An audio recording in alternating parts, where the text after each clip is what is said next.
Well, we will cross over to Russia with an extremely disturbing story in development in one of the Russian provinces, Chechnya.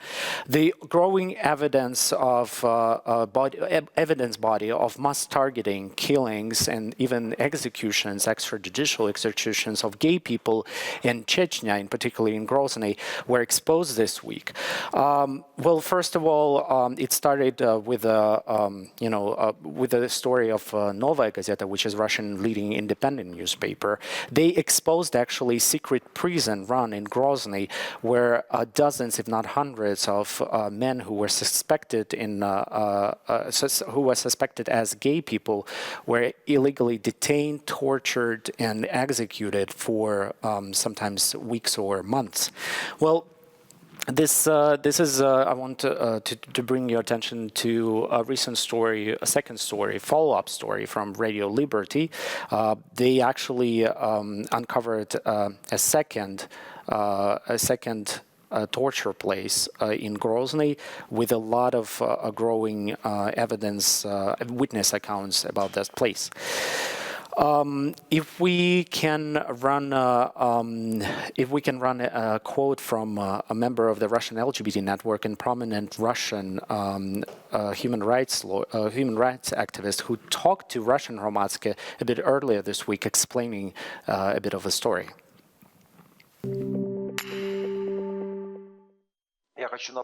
I'd like to remind you that Chechnya is not legally a sovereign state, and the responsibility for what is going on right now lies with the government of the Russian Federation. The government of the Russian Federation should investigate this.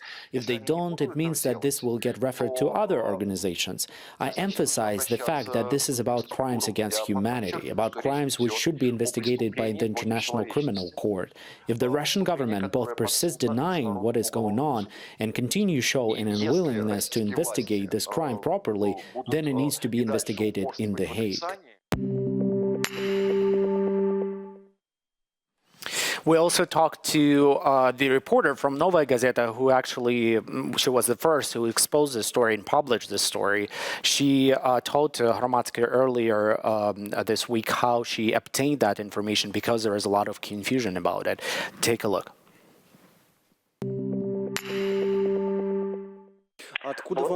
How do you know about the secret prisons, and what do you know about the location of those prisons? How did you get this information, and what can you do with it now? Firstly, our newspaper has been working in Chechnya for 25 years, and we have our sources. It will be unacceptable for us to identify these sources, but we trust them. It is risky for them to feed us this information. Different people have come to us. Some of them were released from prison and are already safe with their families in Europe. They tell us things from there. They also take the risk to put a stop to what is going on, or to make it known. But they want to do this so it is made public. Well, it's obvious one of the biggest stories in the region, and quite disturbing development, especially when you read into those accounts of people who were detained. Absolutely. And you know, what is interesting for me is that after the story was published, then one of the Russian LGBT rights organizations started the campaign to receive letters from people in Chechnya, mostly gay people, who would send their stories. And then it actually caused, you know, the whole wave of stories from Chechnya, from gay people in Chechnya, which I think continues, you know, this interesting reaction of the Chechen government, which tries to claim that, you know, they don't have gay people in their region, which is kind of nonsense. I've read one of these stories, and you know what's interesting for me is that I feel like there is lack of understanding of Islam as well, which is going on in Chechnya, and this is quite an interesting angle, because which would be quite a typical story for a region like Chechnya, is that one of the people who wrote a letter, and his letter was published at several media outlets, he describes, you know, this interesting conflict that he had, internal conflict of being a Muslim and a gay at the same time. Well, it's true, but at the same time, one of the things that people don't understand about Chechnya and about this expose about tortures and killings of gay people, that it's actually a fraction of a regular process, because we've seen so many statements before, years before, about the Kadyrov regime under the auspices of the government in the Kremlin.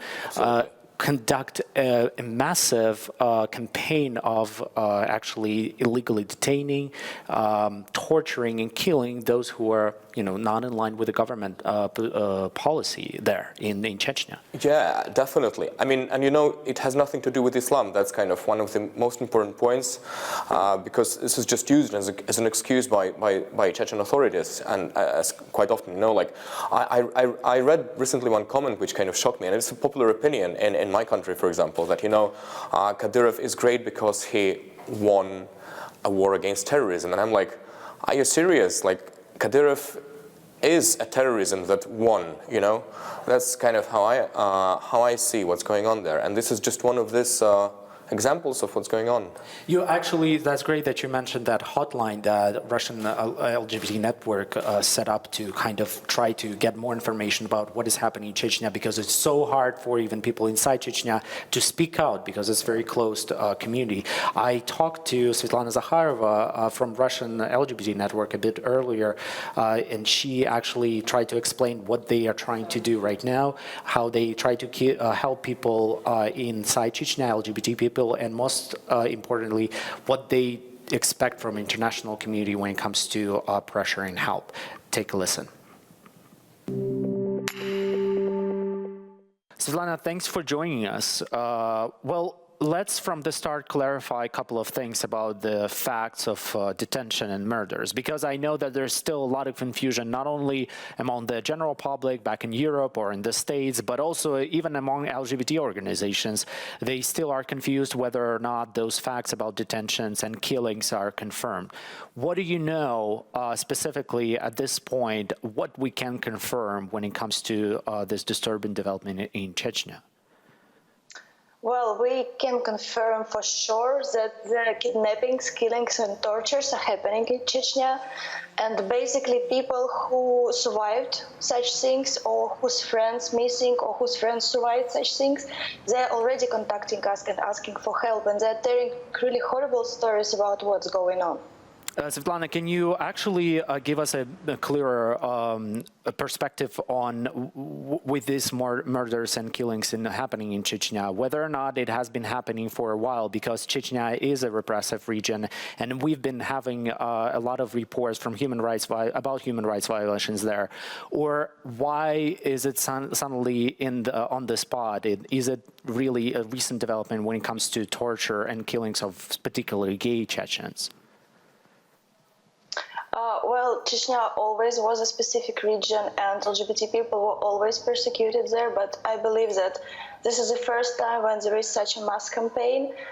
About the reasons why, I don't know why it's happening. We don't know why, but we believe that the main question is not why this is happening now, but why the government doesn't react at all, and why the investigative committee and all other responsible authorities, they don't do what they're really supposed to do. Well, I want to give you a bit of a quote from ILGA Europe, which is a leading European LGBT organization, and they put out a statement about the situation in Chechnya. They say, "We strongly urge the international community to use any means it has to defend victims of detentions. The Russian authorities must end these horrific abuses of the human rights of gay, bisexual men. The victims must be urgently released from illegal detention camps where they live in terrible conditions, being subjected to brutal beatings and torture." Once again, what is realistic when it comes to the response of the international community, in your opinion? Because obviously there is no possibility at this moment to directly intervene and help those people in Chechnya. What do you expect, what could realistically be done on behalf of the international community at this point? Well, we believe that it's quite realistic to protest against those events, to spread the information about those events, to ask the governments and diplomatic missions to press the Russian governments, and again to do what they're really supposed to do. Because it's, Chechnya is a very specific and closed region, but it's still part of Russia. And at some point, Russian citizens are killed, tortured, and beaten to death. And there is absolutely no reaction, and it's just unbelievable. And we think that an international pressure can really make the Russian authorities investigate this information and stop killings.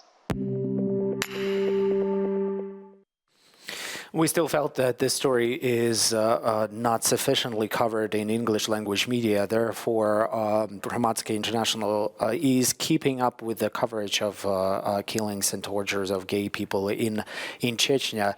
And we, to close this segment, we want to run a couple of quotes from witness accounts of those people who called to hotlines or shared their stories with Russian independent journalists. Take a listen.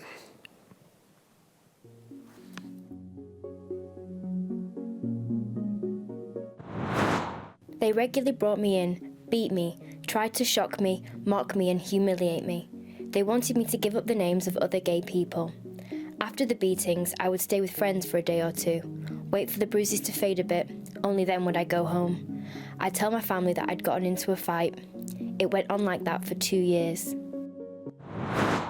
The beatings begin as soon as you're brought in. The electric shocks, being beaten with plastic pipes. They only ever hit us below the waist, on our legs, hips, bum, waist. They said that we were dogs, which have no right to life. They forced the other prisoners to mock us.